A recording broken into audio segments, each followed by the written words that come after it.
Hello, in this video I want to show you how to connect the boundary wire to the charging station in Optimow S. And to do this, first you will need to grab those pins. They should be included in the package if you bought this lawnmower brand new.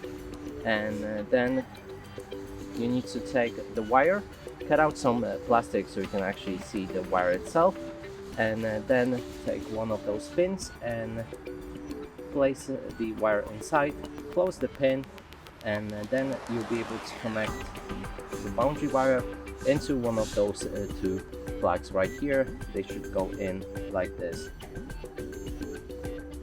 And that's it for this video. Hope you like it. Please consider subscribing to our channel, leave a like and a comment below.